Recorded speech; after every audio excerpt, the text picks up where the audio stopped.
So what's the best car for families? Is it just a car, an SUV, a minivan? Let's talk about it in this video.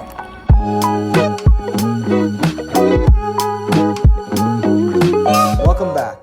In today's video, I'm going to answer the question, what is the best car for families?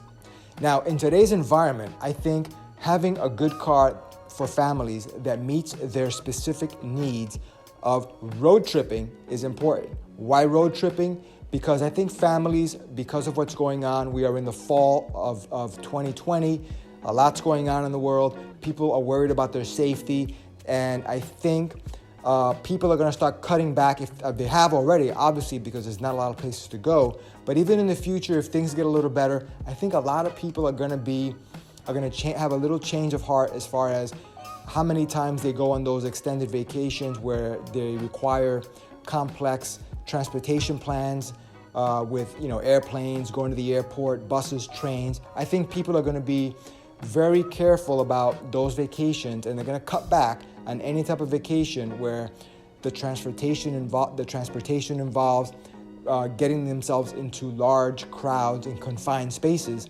I think the car is going to make a comeback, and road tripping is going to be just coming back in style in a big way if it hasn't already. So that's why I think having a good car for families especially is very important in today's environment. With that said, let's get right into it with the cars that I think are good, and they're all good, but I think some of them are better than others, and I'm going to gradually work my way up to my final recommendation at the end of which car is the best for families. And I'm going to explain my rationale why along the way, because you may want a car that is not the one at the end. You may want something a little different. Everybody's a little bit different. Every family is different. But let's get right into it. The thing about cars, and I think cars is going to be like the first category here. Cars I'm going to call four-door vehicles, your Toyota Camrys, Honda Accords, mid-size vehicles, full-size vehicles, cars, not trucks. So cars are great. They're beautifully engineered. In today's environment, you're talking about the most high-end safety features. You have cruise control, you have that the car basically drives itself almost. You have the latest safety features, lane assistance. The car alerts you if you're drifting, to one side or the other. The brakes can actually help brake when you're getting too close to the vehicle in front of you. You have tremendous visibility with all different kind of cameras all over your car, like the backup cameras, even 360 cameras you could just see all around you, even overhead. It's really amazing how far cars have come, and you cannot go wrong buying a new car today. As long as you have the right options that meet your needs, you're going to be very happy with any car that you get. However, I don't think they're the best for families, and here's why. Limited interior space. Even cars that are roomy cars, cars that have good interior space, it's still not that good, especially if you're a family that has a car seat. If you put that car seat in the back, you're basically taking out not just the car seat spot, but you're also taking out that middle part, at least half of it. And if you have multiple people that are going to ride next to the car seat, it's going to be an unpleasant experience. So I think the limited interior space of a car is what makes it not a good option. But if you don't have a child in a car seat, I think you can still make that work. But again, having the extra space for the car seat so everybody can ride comfortably, I think is very important. Which brings me to the next category, which is SUVs. Now, this is a little bit interesting because SUVs, although they have every single feature under the sun, like cars, in terms of safety, technology, entertainment, they also look very good. People like SUVs a lot more than cars. People like them so much that I think SUVs are the most popular type of vehicle on the market today. Most people strive to have an SUV. They want to have an SUV over a car. But here's the thing about the SUV. There's a perception, probably because they're elevated off the ground, maybe the tires, maybe the aggressive appearance, who knows. But people seem to perceive SUVs as being more capable in every way. And they are very capable, but they may not be more capable in terms of interior space.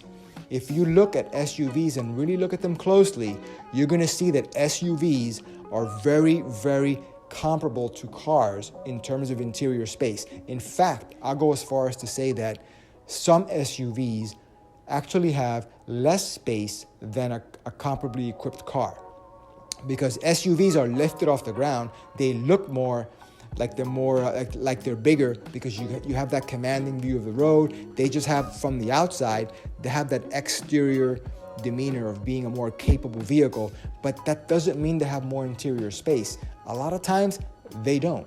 So you're gonna have the same issue with interior space as the car. With a car seat, you're still gonna be crammed in there.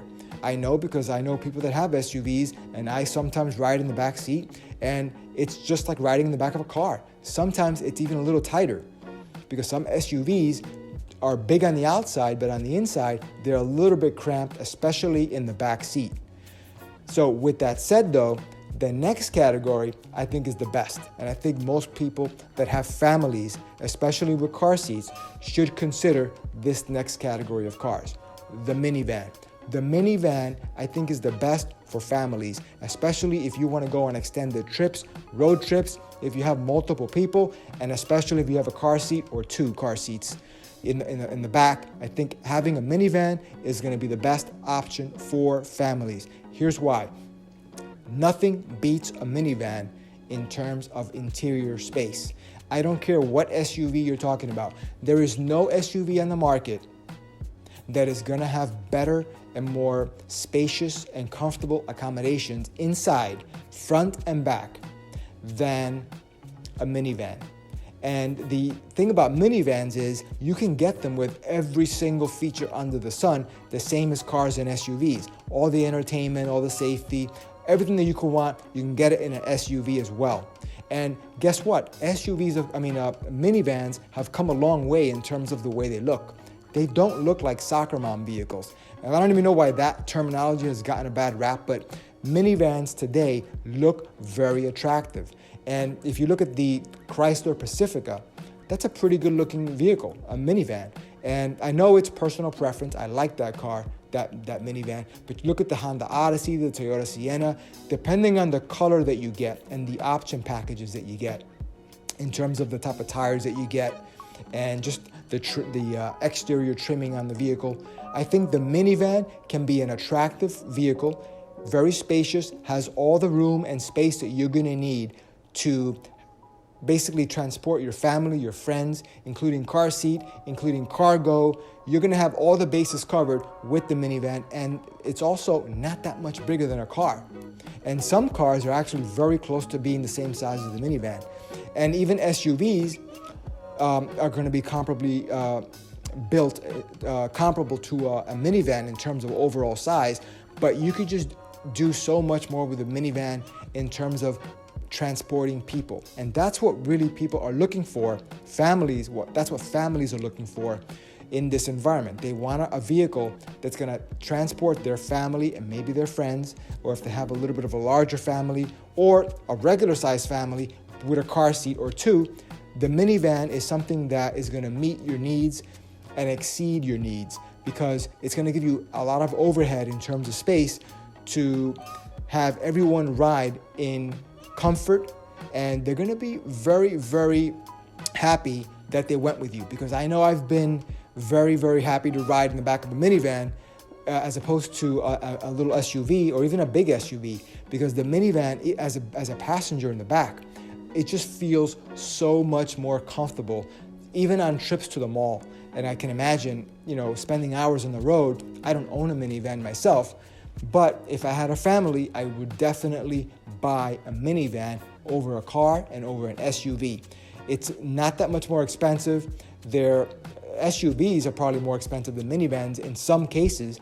And again, nothing beats the minivan for the total versatility and people transporting capabilities that it has. So that ends the video right there, guys. Hope you got something out of it. Definitely go online, check out all the different new minivans on the market. I think if you haven't looked in a while, you're gonna be pleasantly surprised. And by the way, a lot of minivans are also cheaper to insure than cars. So that's another bonus. And they're also pretty fuel efficient. So hopefully you got something out of this video. and I will see you in the next one.